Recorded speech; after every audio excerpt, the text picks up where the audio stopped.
Bitcoin has gone through the roof over the past several months, rising from around $200 to over $1,000 in November of 2013 alone.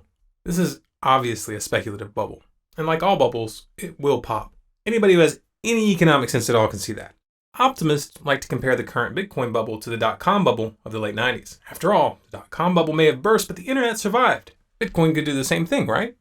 On the surface, this sounds like a reasonable comparison.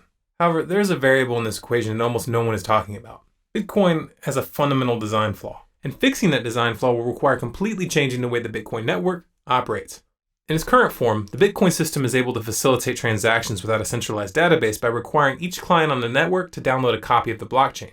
What's the blockchain? The blockchain is a record of every transaction ever made using Bitcoin from 2009 to present. With every transaction, this file gets bigger. At first, the file size was negligible. It stayed below 1 gigabyte until mid-2012. However, with increased interest in the currency, the blockchain began to grow exponentially. By September of 2012, it had jumped to 2 gigabytes. In September of 2013, just 1 year later, the file was over 9 gigabytes, and by the end of November, it had passed 11 gigabytes.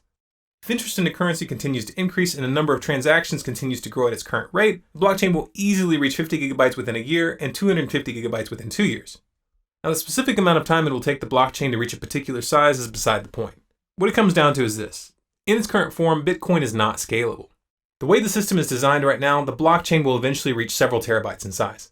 Of course, the average user will be unable to participate long before that happens. Somewhere along the way, Bitcoin will have to be restructured to allow individuals to use the network without downloading the entire blockchain.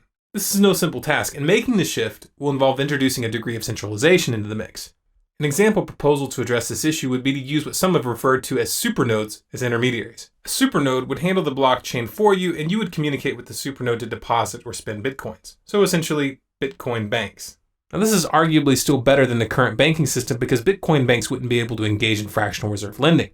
And some have tried to make the case that anyone could theoretically start a Bitcoin supernode. However, given the fact that the blockchain is designed to keep growing and growing, these supernode operations would eventually require massive arrays of servers and storage space with industrial-grade electrical and internet connections. This is not the kind of thing you would run out of your garage. These would be more like modern-day server companies, and such facilities would be easy to bring under regulatory control. Once that happens, Bitcoin will no longer be outside the system as it is now. Maybe that wouldn't be such a big deal if it weren't for the fact that one of the major reasons that people are buying Bitcoin is to bypass the system. That means its value cannot be separated from its form. We know that that form is going to change. We know that Bitcoin is going to have to be restructured, but no one knows how the Bitcoin of the future will work, not even the developers themselves, because by their own admission, they haven't decided on a solution. What's the takeaway here? Don't treat Bitcoins as a stable, long-term investment, because it's not. In the short term, if you own a lot of Bitcoins, you're probably feeling pretty wealthy right now. Good for you. Just make sure you're treating this like a day trader in the stock market who's holding a very volatile commodity.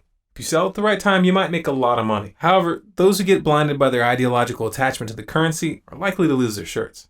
For more videos like this, subscribe to Storm Clouds Gathering on YouTube. For updates, bonus content, and to influence future videos, follow us on Facebook at facebook.com/stormcloudsgathering. Our Twitter handle is Collapse Updates, and our website is stormcloudsgathering.com.